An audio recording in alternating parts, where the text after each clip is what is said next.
초파일 타고 오니까 누가 나보고 초파일 법문하라고 그러더라고요. 초파일 법문하라고. 내가 사회도의 가르침을 받고 법문을 하는 자리에서 법문을 한 지가 벌써 십몇 년 되는데 내가 지금까지 법문이라고 하면서 했던 법문들 가운데 최악의 법문이 저번 초파일 때 법문이었어요. 왜냐하면 담마수편 몇 년 안 되지만 나름 전통이 있었습니다. 작은 청년팀이 있을 때부터 사회도 법문 가운데 좋은 법문을 듣고 정리해서 사회도 법문을 여러분에게 전해주는 것. 이게 초파일날 했던 법문의 내용이었어요. 나보고 하라는 거예요. 그래서 거의 내가 이틀 동안 꼬박 준비한 것 같아요. 이틀 동안 꼬박 준비해서 했죠. 사람들이 다 자더라고요. 나도 흥이 하나도 안 나요. 왜 그렇지 하고 돌이켜 생각해보면 내가 법문이라고 하면서 남의 말을 해본 적이 한 번도 없고요. 법문이라고 하면서 준비해서 해본 적이 한 번도 없어요. 근데 저번 초파일 법문은 사회도 말을 이틀 동안이나 준비해서 했죠. 한 번도 안 해본 스타일이 법회였어요. 가장 심각한 문제는 뭐 남들이야 듣든 말든 알아서 하겠죠. 나는 의미 느끼고 가치 느끼고 힘을 느끼면서 해야 내게 바른 거죠. 근데 내 마음에 아무런 힘이 없어요. 아무런 감동이 없어요. 아무런 지혜적 공감이 안 느껴져요. 사회도 말씀도 분명히 지혜적 내용이지만 사회도의 언어죠. 사회도의 말씀이에요. 내 말이 아니죠. 내 말은 단지 내 말이 아니죠. 나의 말은 단지 나의 말이 아닙니다. 나의 말은 좀 의미 있게 말한다면 내가 하는 말은 내 삶에서 우러나는 말이에요. 그러니까 내게 감동을 주고 공감을 주고 마음의 힘을 키우고 마음을 깨우고 이런 역할을 해요. 사회도 말은 내가 준비한 말이죠. 사회도 삶에서 우러나는 말이에요. 그래서 작년 초파일날 법문은 역대 최악의 법문이라서 이번에 내가 강력히 주장해서 난 그거 못하겠다. 나는 내 스타일대로 내 멋대로 하라면 하겠지만 사회도 법문 준비해서 하라 그러면 그건 난 못하겠다. 내 체질이 아니다 하면서 거부했더니 마음대로 하라 하더라고요. 예, 마음대로 하기로 했습니다. 왜 그렇죠? 나는 다른 분들은 잘하던데 청혜선생님 같은 분은 사회도 법문 준비해서 정말 신심나게 잘하시더라고요. 그럼 나는 우선 나부터가 신심이 안 나는데 어떻게 여러분에게 도움 되겠습니까? 여러분 수행에서 뭘 기대하세요? 여러분 수행에서 어떤 걸 기대하십니까? 수행을 잘하길 바라세요? 아니면 수행을 하길 바라세요? 많은 사람들이 수행을 하면서 수행을 잘하길 바라겠죠. 수행을 잘하길 바랄 겁니다. 근데 도대체 수행을 잘한다는 게 뭘까요? 지혜가 있는 것, 아침에 이어지는 것, 통찰이 있는 것, 마음의 자유로움이 있는 것, 이게 수행을 잘하는 것이겠죠. 왜? 마음이 좋으니까. 마음이 좋으니까 수행을 잘하는 게 맞아요. 근데 여러분의 많은 경우에 내 수행 상태가 좋다 나쁘다를 자기 마음 상태에 대한 판단으로 결정하실 겁니다. 자기 마음 상태를 보면서 마음 상태가 안 좋으면 수행이 잘 안 되네, 마음 상태가 좋으면 수행이 잘 되네, 이렇게 스스로 판단하실 거예요. 여러분이 하는 여러분 마음 상태에 대한 판단을 여러분은 얼마나 믿으세요? 여러분이 하는 여러분 마음 상태에 대한 판단은요, 하나도 안 맞습니다. 하나도 안 맞아요. 왜? 판단하는 마음 따라 판단하는 것이거든요. 판단하는 마음이 전혀 객관성이 없어요. 내가 사마타 수행을 할 때, 여러분 사마타 수행할 때 리미터를 봐요. 코앞에 빛을 띄워놓고 그걸 보고 있어요.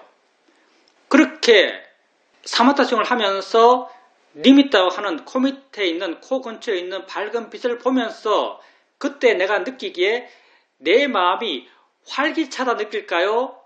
아니면 내 마음이 둔하다고 느낄까요? 내 마음 상태에 대한 나의 판단.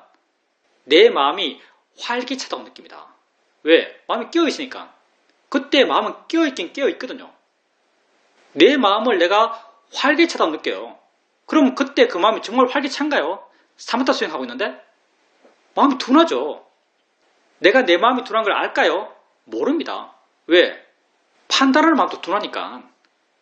판단하는 마음도 둔해요. 어떻게 그걸 알겠어요? 여러분이 수행을 잘한다, 수행 상태 좋다, 이렇게 수행의 목적을 정하고, 마음이 좋으면 수행을 잘하고 있다, 마음이 안 좋으면 수행을 못하고 있다, 이렇게 판단하시면서 반응한다면 그건 전혀 객관성이 없습니다. 그거 가지고 수행을 잘한다 못한다 절대 말할 수 없어요. 여러분은 수행의 목적을요, 수행하는 데 둬야 돼요. 수행의 목적은 수행하는 것입니다. 어느 상황을 맞닥뜨려서 마음에 화가 나요. 화가 난 것 같고 내 마음이 안 좋다고 판단할 필요 없어요. 우리 마음의 조건이 이미 형성되어 있고 그 조건 속에서 화가 나요. 그때 여러분이 만약 그 화를 보면서 마음이 화내는 거지 이렇게 하고 있다면 여러분은 훌륭하게 그 순간을 수행하고 있는 겁니다. 나는 개인적으로 내가 수행하면서 내 삶이 정말 달라졌구나라고 느낄 때가 종종 있어요. 어떨 땐가 수행하기 어려운 순간에 지금까지 내가 그런 상황 속에서 수행하지 않았던 상황에서 내가 수행할 때 그때 내가 느껴요. 내 삶이 달라졌구나. 난 그런 상황에서 항상 느낌의 내용이 이래요. 내 삶이 달라졌구나. 수행하기 힘든 상황, 이전에 그런 상황에서 내가 잘 수행하지 않았던 상황, 그런 상황에서 수행하는 나를 보면서 마음 스스로가 그렇게 판단해요. 좀 다르게 산다. 그때 수행한다면 이미 그게 증명하는 것이 마음이 좋다는 말이에요. 마음이 안 좋으면 어떻게 수행하겠어요? 세상에 어떤 사람이 남에게 안 좋은 이야기 들으면서 저거 소리지 라고 하고 있겠어요? 세상에 어떤 사람이 내 앞에서 날 나무라는 사람 보면서 저거 보이는 거지라고 하고 있겠어요? 여러분이나 한 겁니다. 여러분 그렇게 하는 게 그 상황을 회피하기 위해서 그렇게 하는 거예요? 아니에요. 그렇게 여러분이 하는 것이 진실을 알기 위해서 그렇게 하는 거예요. 여러분 삶을 바르게 이해하기 위해서 그렇게 하는 거예요. 왜? 여러분 삶은 여러분의 경험이에요. 여러분 경험은 여러분의 알매예요. 다른 사람이 내게 나무라는 말을 하고 있어요. 그때 여러분 삶은 뭐예요? 여러분 삶은 듣고 있다는 거예요. 여러분이 경험하는 것은 실제 경험은 소리예요. 그 소리에 기억연이 없어요. 그 소리에 내용이 없어요. 여러분이 경험한 소리는요, 내용이 없어요. 여러분 삶에 진짜 있는 건 소리죠. 여러분은 여러분 삶을 바르게 알고 싶어서 소리일 뿐이지 보이는 거야 이렇게 하고 있는 거죠. 누가 이렇게 하고 있겠어요? 자기 삶을 바르게 이해하기 위해서 노력하는 사람. 누가 이렇게 하겠습니까? 여러분이나 이렇게 하는 거예요. 이게 쉽나요? 이게 결코 쉽지 않습니다. 법당에 앉아서 좌선하면서 생각이 일어나면 생각일 뿐이야. 좌선하면서 바깥 소리 들리는데 소리 들리면서 소리일 뿐이지. 이렇게 하는 것은 상대적으로 쉽다고 볼 수 있어요. 근데 진짜 여러분 삶의 경험에서 그 경험을 하면서 여러분 이렇게 해요. 느낄 뿐이야. 지하철에서 이리 치이고 저리 치일 때 느낄 뿐이야. 이렇게 하고 있어요. 누가 하겠어요? 거룩한 사람이 합니다. 붓다는 이런 사람을 거룩하다 그랬어요. 나의 거룩한 제자라고 불렀죠. 거기에 아리아란 말 들어가요. 나의 거룩한 제자들. 아리아는 사실 성인을 부른 말이죠. 근데 부탁해서는 그걸 나의 거룩한 제자라고 부르셨어요. 그렇게 하는 사람. 지하철에 이리 치이고 저리 치일 때 느낄 뿐이야 라고 하고 있는 사람. 그때 화가 났을 때 마음이 화내는 거지 알아야 되는 대상일 뿐이야. 이렇게 하고 있는 사람. 남이 나에게 듣기 싫은 소리를 할 때 소리일 뿐이지 이렇게 하고 있는 사람. 보기 싫은 것을 보면서 눈에 거슬리는 걸 보면서 보일 뿐이라고 하고 있는 사람. 어떻게 그렇게 할 수 있을까요? 마음이 아주 좋기 때문에 그렇게 할 수 있습니다. 마음이 안 좋으면 그렇게 할 수가 없어요. 할 의미가 안 느껴져요. 마음이 아주 좋기 때문에 그렇게 할 수 있습니다. 그러면 수행을 잘한다는 게 뭘까요? 수행을 하는 것이 수행을 잘하는 거예요. 수행하고 있다면 수행을 잘하는 겁니다. 여러분이 왜 수행하는가? 수행하려고 수행하고 있어요. 여러분은 수행하려고 수행하고 있습니다. 이런 마음으로 여러분이 수행을 하고 있다면 수행의 오류에 빠지지 않을 거예요. 과정과 원인의 가치를 두고 있는 거죠. 단지 수행하십시오. 내가 여러분에게 종종 말하지만 나는 내가 간 길에 대해서 여러분을 말해요. 내가 기초수행 부문에서 수행을 쭉 이야기하지만 사실 이건 내가 이런 방향에서 이런 길을 따라서 수행했어요. 그래서 내가 아는 게 이것밖에 없어요. 그래서 내가 여러분에게 이런 이야기를 합니다. 일종의 여러분의 참고상이에요. 여러분은 다 여러분의 깜마가 있고 여러분 마음의 성향이 있고 경향이 있겠죠. 여러분은 또 여러분 수행을 해나갈 겁니다. 근데 수행에서 어떤 대상을 보는가는 정말 안 중요합니다. 그래서 내가 언제 한번 아는 마음이 중요한 게 아니다 이런 말을 한 적이 있는 것 같아요. 어떤 대상을 보는가가 중요하잖아요. 왜? 내가 보는 모든 대상은 다 내 알매요. 우리가 알지 않는 건 알아채면 할 수가 없어요. 그러니 여러분에게 일어나는 알 수 있는 모든 것은 다 알무의 일어남이죠. 알무의 일어남은 다 법의 일어남이요. 법의 일어남을 알아가는 것 이게 수행이죠. 그렇기 때문에 어떤 것을 알든지 사실은 상관이 없어요. 근데 어떻게 아는 것은 정해져 있어요. 부탁께서도 수행의 대상은 무수하게 주고 있죠. 경전을 읽다 보면 몸이 영원한가 영원하지 않은가 영원하지 않습니다. 영원하지 않은 것이 고통인가 즐거움인가 고통입니다. 고통스럽고 영원하지 않은 것을 너 진화로 할 수 있냐 할 수 없습니다. 그 다음 느낌이 어떠냐? 뭐가 어떠냐? 하면서 점점점점이에요. 점점점점. 이 점점점점에 내 몸과 마음이 모든 게 들어가 있겠죠. 이 점점점점이 다 대상들이에요. 그러니 부탁께서도 수행 대상으로는 무수하게 많은 수행 대상을 주고 있어요. 다 내 몸과 마음에 일어나는 거예요. 근데 그걸 바라보는 시각은 단 하나죠. 무상고무합니다. 그렇기 때문에 어떤 대상을 보는가는 중요하잖아요. 그 대상을 바라볼 때 무상고무하로 바라보는 것 이게 정말 중요하죠.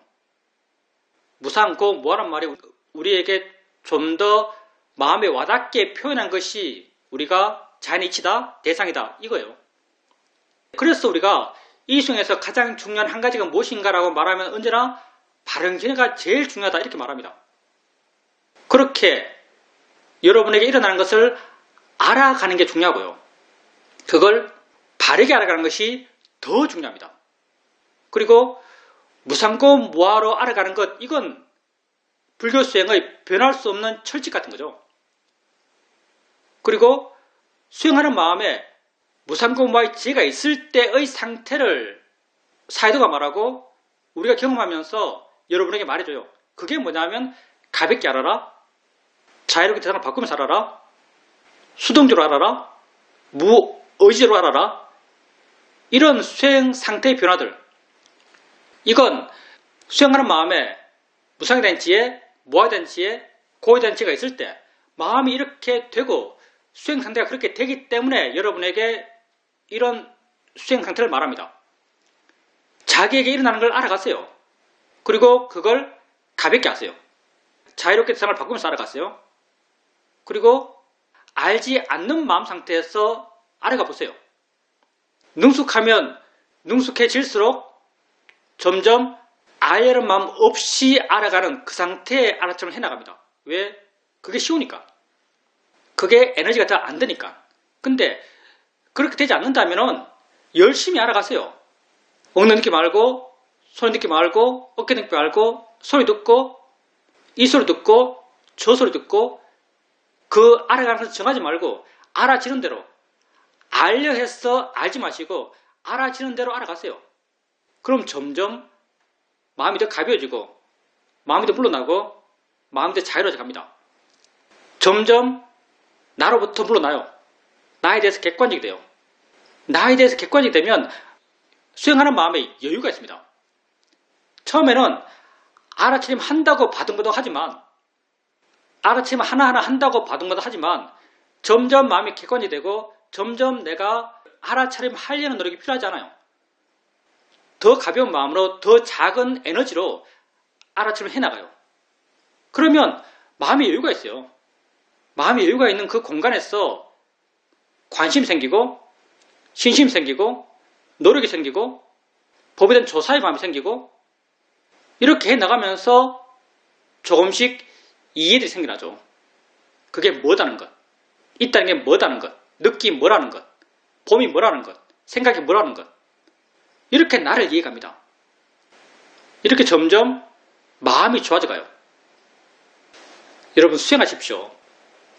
이런 형태의 법의 약점이라고 할 수 있는데 수행하는 분들의 수행적 편차가 너무 커서 특히 수행에 대한 이해가 약한 분들이 법에서 하고 있는 말들을 들으면서 저게 나도 해야 될 것인지 나에겐 지금 필요 없는 것인지 그걸 분명히 구분하기 힘들어 할지도 모르겠어요.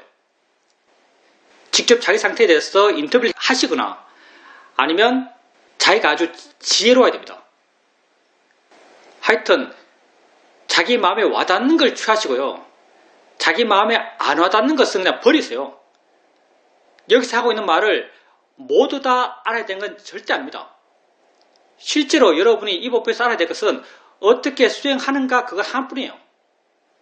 바르게 수행하고 있고 그 수행이 지속된다면 바른 알면 저절로 생깁니다. 사실 여기에서 이런 지혜 저런 지혜 이런 말들은 사족 같은 거예요. 사실 그렇게 필요하지 않는. 그렇지만 그런 거 없으면 내가 할 말이 없어서 말을 할 수밖에 없는 상황인데 사실은 다 여러분이 수행해 나가면서 여러분 스스로 알아갈 것이거든요. 너무 수행을 어렵게 생각하지 마시고요. 너무 수행을 해서 대단한 걸 내가 얻어야겠다, 깊은 일을 해야겠다 이렇게 생각하지 마시고요. 수행하고 있다면 이미 여러분 달라져 있어요. 왜? 수행하는 마음이 이미 좋은 마음이니까. 그래서 수행하는 자기에게 만족하세요. 수행 잘하는 자기에게 만족하지 말고요. 수행 잘하는 자기를 찾고 산다면요. 여러분은 아마도 영원히 찾을 수 없을 겁니다. 왜냐하면 욕심을 만족시켜주는 것은 세상에 없기 때문에. 수행 잘하는 자기 찾지 말고요. 수행하는 자기의 가치를 아세요. 수행하고 있다면 이미 여러분은 훌륭합니다. 왜? 자기 삶을 바르게 보려고 하거든요. 그 수행의 가치를 이미 이해한 마음이 되어 있어요. 그러니까 수행을 하죠. 단지 수행하려 하십시오. 수행을 잘 하려 하지 말고요. 단지 수행하려 하십시오. 질문입니다. 아들이 손자, 손녀를 아주 가까운 친구 집에 맡긴다는 이야기를 들었습니다. 순간 가슴이 철렁했습니다. 화의 마음을 알았습니다. 마음이 앞서간다는 느낌이 들었습니다. 그렇지만 내가 간섭할 문제가 아니다라는 것도 분명했습니다. 그래서 그냥 그때 있는 것을 알았습니다. 마음이다, 알아지는 거다, 이렇게 알았습니다. 조금 마음의 여유가 생겼지만 완전히 해결되지는 않았습니다. 나중에는 다시 그 생각이 나고 다시 화가 나고 그때 또 있는 걸 알면서 될 대로 되겠지, 내가 간섭할 문제가 아니야 하면서 그렇게 보려 했습니다. 보려 한 것은 사실이지만 그 문제가 아주 깔끔하게 내 마음에서 해결된 것은 아니었습니다. 수행자님께서 수행의 대상으로 본다고 하시면서 생각을 알고 그때 뭔가 마음속에 나는 걸 봐나가요. 그렇지만 마음이 그렇게 편해지지 않습니다. 마음의 문제가 해결이 안 되죠. 왜 해결이 안 되는가? 물론 수행자님 말씀처럼 지혜가 약하기 때문에 해결이 안 되는 면도 있어요. 그것보다 더 근본적인 문제라고 한다면 수행자님이 맨 처음 가졌던 판단을 여전히 믿고 있는 거예요. 어떤 판단인가? 그렇게 여린 아이 2명을 친한 친구 집에 보낸다고? 친한 친구가 지 아이도 아닌데 얼마나 잘 돌볼 거야? 그냥 방치될 거 아니야? 그게 사고 나면 어떡하려고? 이런 가정이 마음에 계속 살아있어요. 이런 가정이 마음에 계속 살아있는 이상은 해결이 안 돼요. 그럼 이런 가정이 없어야 되는가? 이런 가정이 없을 수가 없죠. 왜냐하면 이게 다양한 수행자님의 삶의 조건 속에서 수행자님의 그런 생각이 도출된 거잖아요. 자기의 경우라면 크게 그런 마음이 안 생길 수 있습니다. 해결될 수 있어요. 그 전제 자체를 극복할 수 있습니다. 내 경우라면.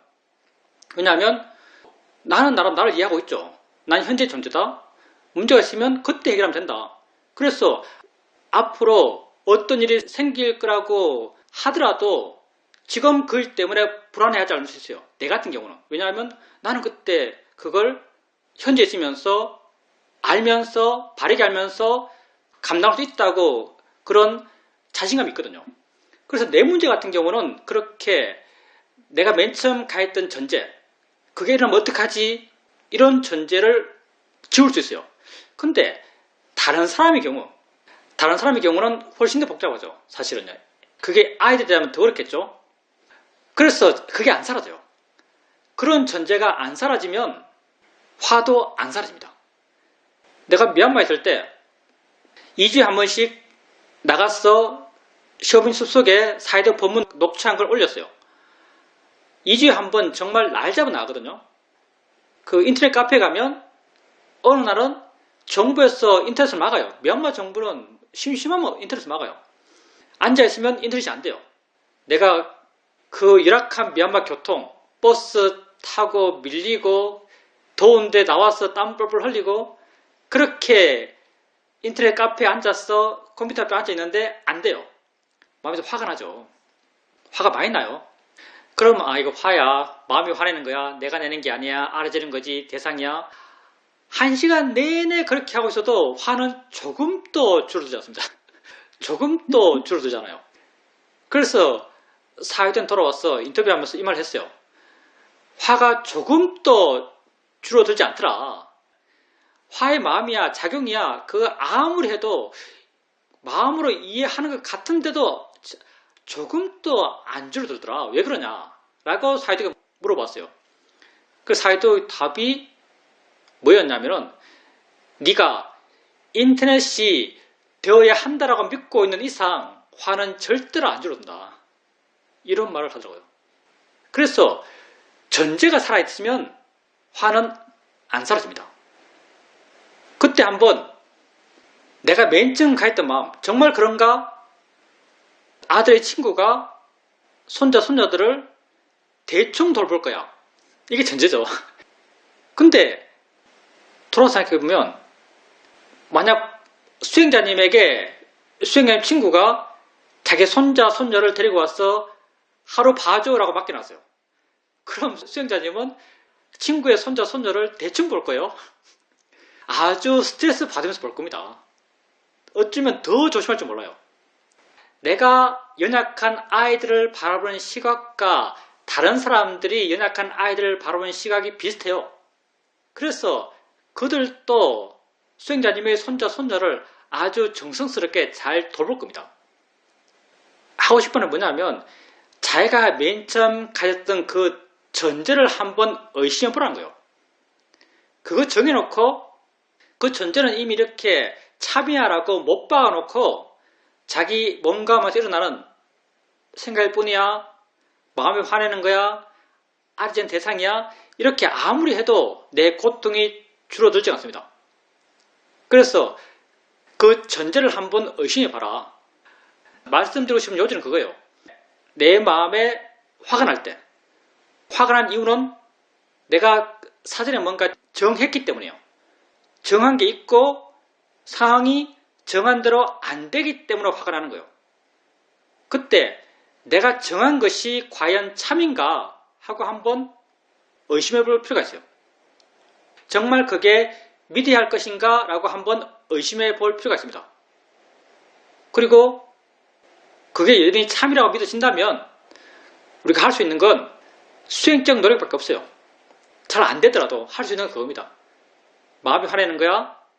생각일 뿐이지 알아야 되는 대상이야 하면서 자기의 현재에 계속 마음을 두는 것. 그거 빼고는 할 수 있는 게 없습니다.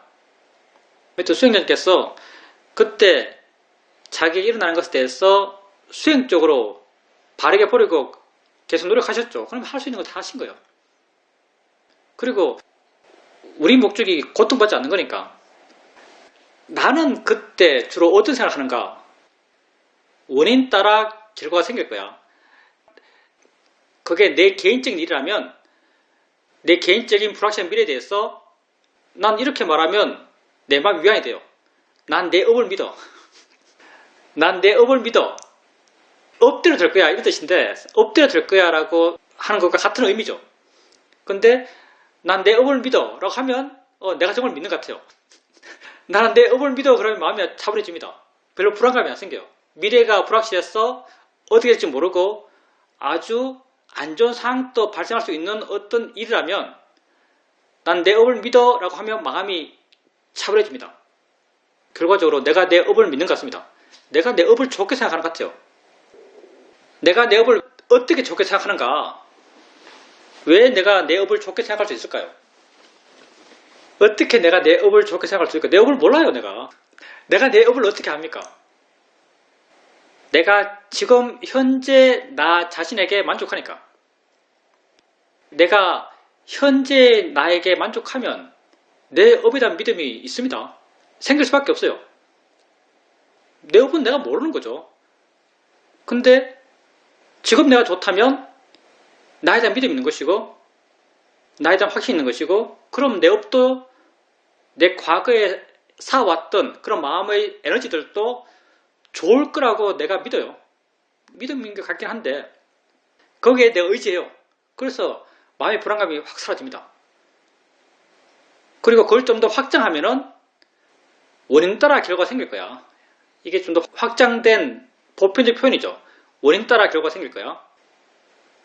다른 사람에 대해서도 그렇게 생각하는 것이 지혜로운 생각인 것 같은데 다른 사람의 경우에 내가 아주 사랑하는 사람이 불안한 미래가 있고 그 미래에 어떤 일이 생길지 모르고 내가 그 사람의 미래를 걱정하면서 원인 따라 결과가 생길 거야 라고 생각해 줬을 때 내 마음에 위안이 될 것인가?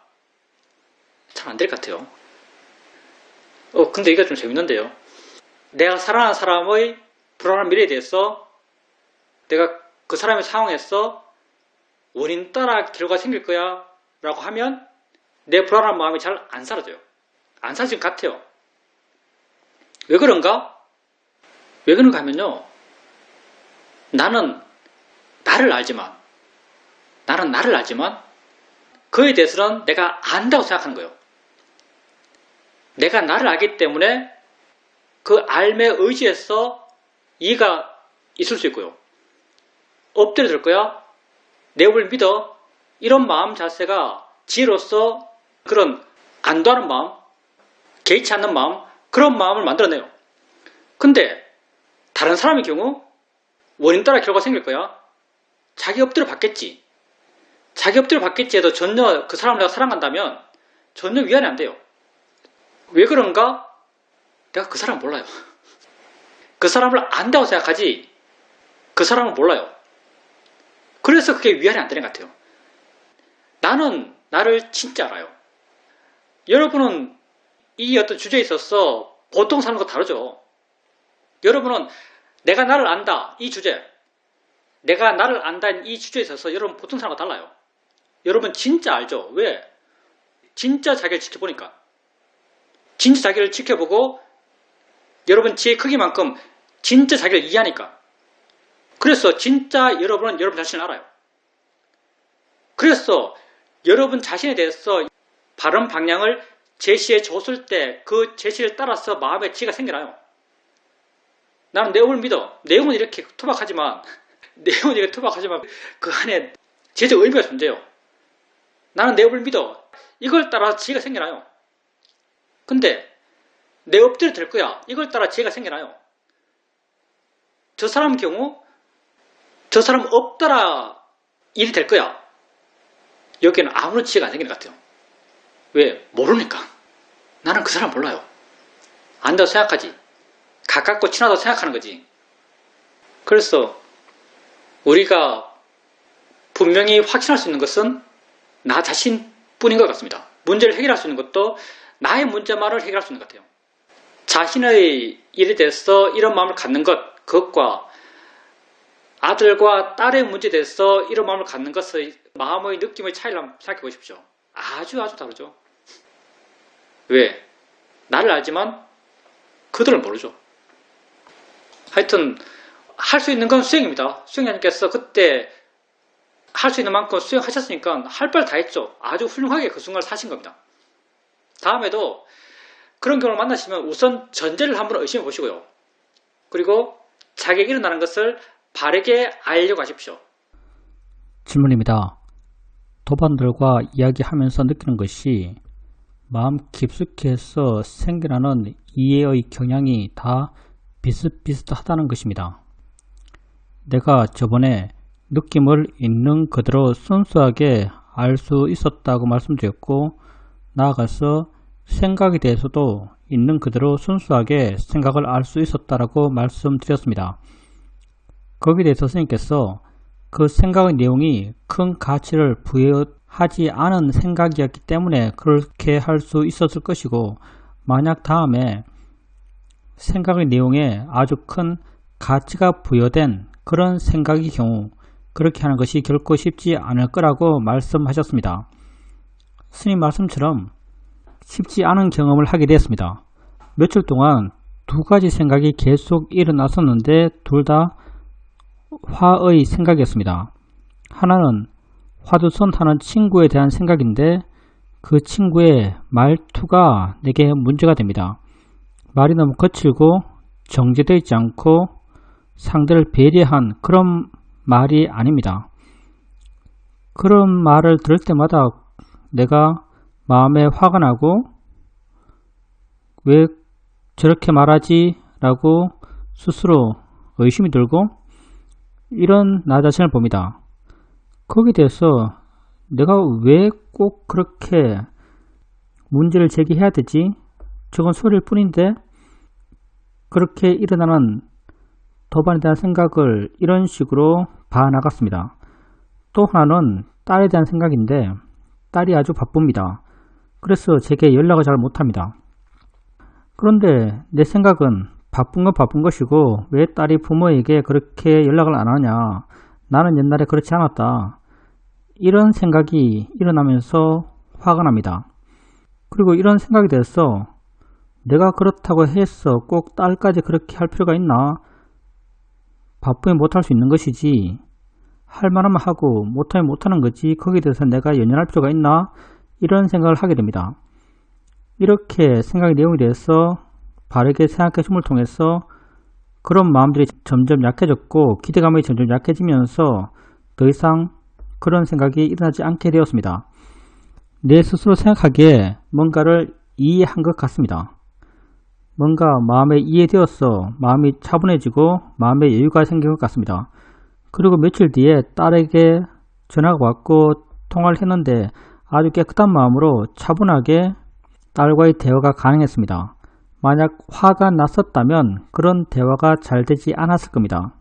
이걸 통해서 이러한 나에 대한 이해가 내 삶을 좀 더 부드럽게, 좀 더 만족스럽게 만들어 간다고 느껴지고 이러한 삶의 가치를 알 수 있습니다. 수행이 진정 나를 바른 방향으로 변화시키는 것 같습니다. 수행자님께서 도반들과 만날 때 도반들이 말하고 있는, 그리고 그 말의 밑에 깔려있는 그 이해들이 다 수행자님의 개인적인 이해와 같은 방향의 그런 이해인 걸 확인하죠. 그건 당연한 거예요. 왜냐하면 우리가 수행하는 게 기본적으로는 똑같은 수행을 하고 있으니까. 사실은 모든 불교 수행이 똑같아야 돼요. 붓다는 똑같이 가르쳤어요. 붓다는 똑같이 가르쳤는데 지금은 2500년 지났으니까 수행이 엄청 많이 분화되어 있죠. 우리 시각에서 봤을 때는 똑같지 않다고 느껴지는 수행도 많아요. 근데 적어도 이제 우리가 하고 있는 여기 수행, 우리가 하고 있는 이 그룹에서의 수행은 똑같은 수행을 하고 있는 거죠. 똑같은 수행을 한다는 것은 똑같은 방향의 마음을 개발하고 있는 거예요. 똑같은 이해를 개발하고 있는 거죠. 그래서 점점 생활이나 삶 자체에 깔려있는 기본 저변적인 마음 자세, 그것까지도 점점 비슷해져 가요. 그래서 삶을 바라보는 시각이나 이를 만났을 때 마음의 반응이나 그런 것들이 다 비슷해 가죠. 왜냐하면 기본적으로 우리 마음이 다르지 않거든요. 기본적으로 마음이 다르잖아요. 마음이 다르지 않으니까 수행 이야기를 할 수 있는 거죠. 만약 우리 마음이 근본적으로 다르다고 한다면, 정말 근본적으로 각자의 마음이 다르다고 한다면 수행 이야기를 이렇게 함께 할 수가 없죠, 우리가. 그러니 우리가 같은 수행을 해나가고 같은 마음을 개발해 가고 같은 마음을 개발해 감을 통해서 삶을 바라보는 시각도 비슷해지고 그런 동질성들을 함께 수행하는 사람들 사이에서 발견할 수밖에 없습니다. 바르게 수행한다면 그게 발견되겠죠. 그리고 수행이 아니면 이제 도반의 말투, 그리고 딸의 어떤 전화의 빈도, 그런 것들을 화로 생각해요. 이렇게 화로 생각할 때 우리가 세상 일을 해결하는 방식은 두 가지예요. 관념적으로 해결하는 것, 그리고 법으로 해결하는 것. 이 두 가지죠. 관념적으로 해결하는 것, 법으로 해결하는 것. 관념적으로 해결하는 것은 나의 경험을 내가 이렇게 이야기를 풀어놓고 이렇게 해야 될 것인가, 만약에 친구의 말투에 대해서 내가 이렇게 보는 게 옳은가? 친구는 지 말 지가 하는 거지. 지가 지 말 하고 있는 건데 내가 왜 반응하지? 이거 싫어한다는 게 말이 되나? 이렇게 생각할 수 있고, 딸의 경우에도 각자 자기 성향이 있는 것이고 딸이라고 해서 꼭 내게 전화를 자주 해야 돼? 이렇게 생각해서 수행자의 마음이 그 생각으로 어떤 결론에 도달해서 그 결론이 나왔을 때 수행자의 마음에 가벼움이 생겼다면, 마음이 가벼워지고 부드러워지고, 그리고 사전에 정했던 이렇게 해야 돼라는 그 정함이 약해졌다면 그건 지혜예요. 지혜는 똑같거든요. 관념의 지혜든 법에 대한 지혜든 지혜는 똑같아요. 하는 일이 똑같아요. 마음 그 자체가 똑같습니다. 근데 그 죄가 생긴 원인이 다를 뿐이에요.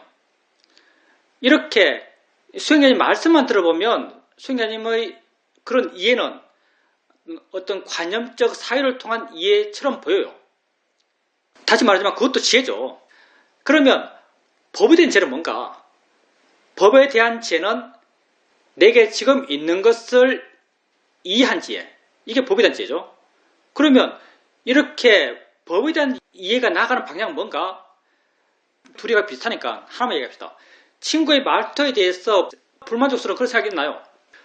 친구의 말투에 대해서 불만족스러운 생각이 일어나면 그냥 그 생각이 왜 일어났지라고 이야기를 찾아가지 않고 그때 일어난 생각을 보면서 마음이 생각하는 거지? 알아지는 거야? 이렇게 일어난 생각을 보면서 생각에 관심을 두고 일어났다는 것에 관심을 두고 그걸 이해하려고 그래요. 그리고 만약 그게 이해된다. 그게 이해된다면 마음은 그 생각에 대해서 물러나서 가벼워질 겁니다. 그러면 그 생각이 있든 없든 상관없는 마음이 돼요. 생각은 지가 하든 말든 자유로운 마음이 돼요. 이렇게 생각은 지가 하든 말든 자유로운 마음이 되면 당연히 그 생각에 대해서 가치 부여가 약해지고 가치 부여가 약해지면 그 생각을 안 해요.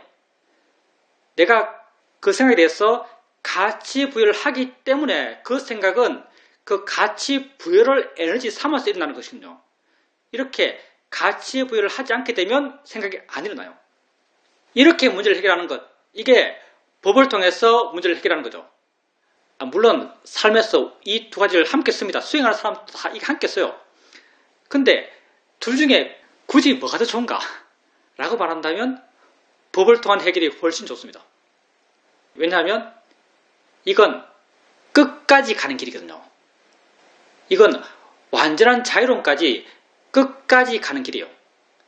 내용을 통한 해결은 그것도 지혜예요. 분명히 마음에 좋기 때문에 그런 지혜의 결과까지 도달했을 거예요. 그렇지만 내용을 통한 해결은요, 새로운 내용에 끊임없이 새로운 방법을 적용해야 돼요. 상황이 달라지고 내용이 달라지면 또 새로운 접근을 해야 되고요. 또 내용이 달라지면 또 새로운 접근을 해야 돼요. 무수한 내용에 무수한 해결책이 존재해요.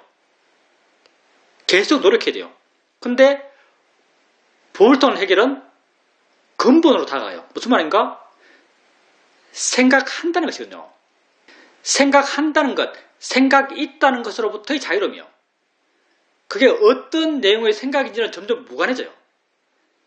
생각이 있다는 것에 대한 자유로움이요. 더 나아가서는 알아지는 것에 대한 자유로움이요. 더 나아가서는 모든 있다는 것에 대한 자유로움이요.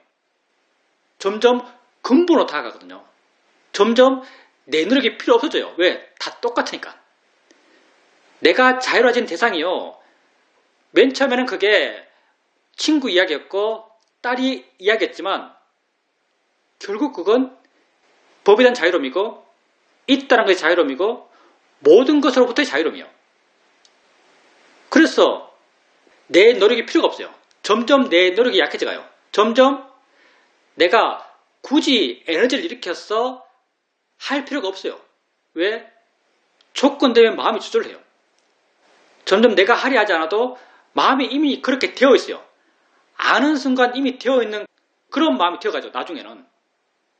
그래서 이 두 가지 해결 가운데 굳이 뭐가 더 수승한가라고 말한다면 언제나 법을 통한 해결이 수승합니다.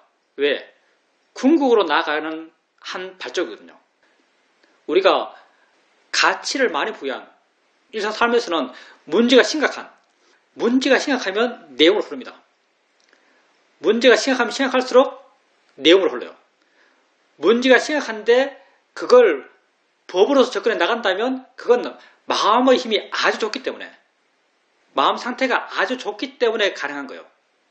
수행자님께서 그렇게 내용으로 문제의 해결을 시도했던 것은 그 내용에 대해서 수행자님이 정해놓은 것이 아주 강하기 때문이에요. 근데 그때 실제 하는 것을 바르게 보려고 하는 그런 수행을 해나간다면 마음에 어떤 의미가 느껴질걸요. 그렇게 하는 것의 의미. 사실은 수행자님처럼 해결하는 것은 지금까지 수없이 많이 해왔던 방식이잖아요. 익숙하게 해왔던 거예요. 근데 그런 상황 속에서 실제 하는 법을 봐가는 노력을 하고 있어요. 그러면 자기가 하고 있는 법에 바탕둔 문제의 해결의 시도, 거기에 대해서 어떤 의미가 느껴질걸요. 그게 내식 표현으로 다르게 사네 이런 느낌이 들 겁니다. 질문입니다.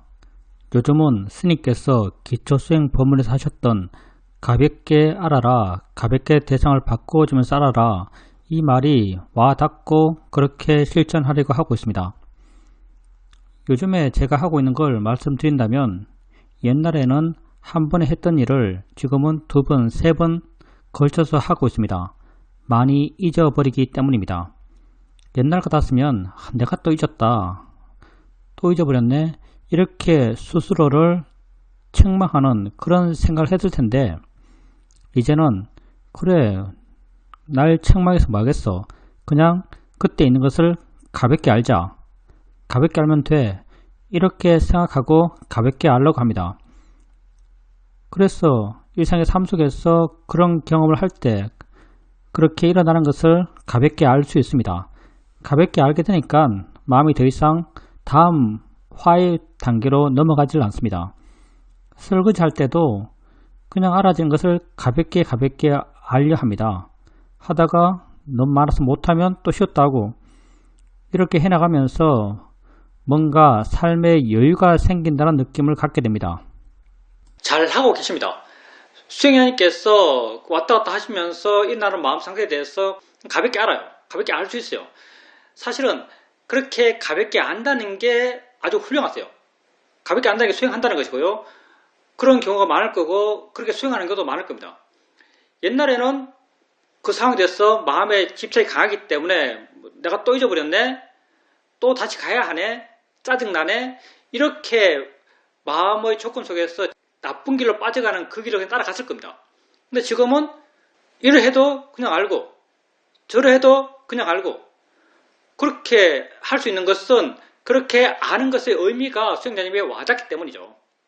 마음이 좋기 때문에 그렇게 할 수 있는 겁니다. 그러면 일상 삶 속에서 수행하는 그런 시간들도 훨씬 더 이전보다 많아질 겁니다. 이렇게 일상의 삶 속에서 자기가 하고 있는 것, 자기 상태에 대해서 알 수 있는 것을 가볍게 하십시오. 이게 가볍게 하는 것이고요. 그리고 또 하나의 의미의 가볍게 하는 것. 또 하나의 의미의 가볍게 하는 것은 대상을 옮기면서 가볍게 하는 것. 이게 또 하나의 의미에서 가볍게 하는 거예요. 예를 들어서 설거지하고 있다면 제일 구체적인 느낌은 물이 손에 와닿는 거겠죠. 손끝의 느낌이 제일 강하겠죠. 근데 손끝의 느낌에만 마음을 두고 있다면 이건 무겁게 하는 거예요. 손끝의 느낌을 손끝에 안 가고 멀리에서 보고 있다면, 멀리에서 대충 알고 있다면 그건 가볍게 하는 겁니다. 수행하는 사람들이 수행 대상이 분명하면 수행을 잘한다, 알아차림이 힘있다, 이렇게 생각하는 경향이 있어요. 최면 수행 처음 하는 사람들이 하나같이 하는 말이 대상이 분명하지 않다, 이런 말을 해요. 대상이 분명하지 않다.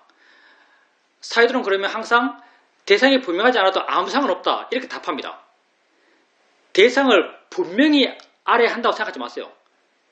대상이 분명해 봐야 그 분명한 것은 관념이 분명한 거예요. 대상을 대충 아십시오. 대충 알게 되면 멀리에서 알 수 있어요. 대상까지 가지 않고 알 수 있어요. 대상까지 가지 않고 알고 있다면 그게 가볍게 하는 겁니다. 그리고 대상까지 가지 않고 알게 되면 다른 것도 들어와요. 왜냐하면 시야가 넓기 때문에, 내 알의 범위가 넓기 때문에 다른 것도 쉽게 들어와요. 그렇게 다른 게 들어오면 다른 걸로 옮기는 거예요. 이게 가볍게 옮기는 겁니다. 그러면 또 다른 게 들어와요. 또 옮겨요. 또 다른 게 들어와요. 또 옮겨요. 그리고 이렇게 옮겨가다 보면요, 어떨 때는 두 개, 세 개가 한꺼번에 알아져요. 두 개, 세 개가 한꺼번에 알아진다면 더 좋은 거죠. 왜냐하면 두 개, 세 개가 한꺼번에 알아진다는 것은요, 내가 그 어느 것을 알려고 하지 않기 때문에 그런 거예요. 어느 것을 알려고 하면 내가 알려고 하는 그 하나만 알아져요. 마음은 오직 한 방향으로만 힘을 쓸 수 있거든요. 그래서 이렇게 멀리에서 알고, 가볍게 알고, 다른 게 들어오면 다른 걸로 옮기고, 설거지 할 때도, 등행할 때도, 좌선할 때도 이렇게 알아가다 보면 두 개, 세 개 알아지고, 두 개, 세 개가 알아지면 그냥 두 개, 세 개를 바라보고 있고, 이렇게 점점 알아진 것이 많아져가요. 알아지는 것이 많아진다는 것은요, 그것들을 알고 있는 마음도 많아진단 말이에요. 알고 있는 마음이 많아진다는 것은 마음의 활기참, 위리아가 더 좋아진단 말이죠. 이렇게 수행을 해 나간다면 대상까지 가지 않고 알기 때문에 마음이 고요하고요. 여러 가지를 알기 때문에 마음이 활발해요. 이렇게 마음의 고요함과 활발함이 함께 키워져 갑니다. 마음의 고요함과 활발함을 함께 키운다는 걸 우리가 여기서 말하니까 별것 아닌 것 같이 느끼겠지만요, 이거 정말 대단한 거예요. 마음의 고요함과 활발함을 함께 키운다. 이건 완전히 반대되는 성질이에요. 반대의 성질의 마음을 함께 키워가요. 난 이게 우리 수행에서 가장 핵심적인 바른 수행의 방향의 실천 같아요. 이렇게 고요함과 활발함을 함께 키워가십시오. 우선 그렇게 수행하는 것 자체가 이미 잘하시고요. 수행한다면 좋은 것이고요. 그렇게 수행해 나가실 때 바른 수행에 대해서 좀 염두에 두시고요. 바른 수행을 해 나가기 위한 고민을 좀 해보십시오. 가볍게 알고 대상을 바꾸고 알려 하지 않으면서 알아가고, 이렇게 바른 수행의 방향에 대해서 고민하시고 그걸 한번 어떻게 하면 될까라고 수행 실천적으로 고민해 보시고 실천해 보시고 그렇게 해나가는 것, 그게 수행을 바르게 하는 겁니다. 여러분, 수행하십시오. 삶을 사람대로 살더라도 자기에게 충실한 삶을 사십시오. 수행이 내가 나에게 가장 충실한 삶의 형태입니다. 그리고 여러분 삶이 어떤 상황에 있든지 어떤 시간에 있든지 가장 바람직한, 가장 나를 위한 삶의 형태는 수행하는 겁니다. 이게 언제나 최선이에요. 수행하는 것. 수행으로 삶을 살아가시길 바랍니다.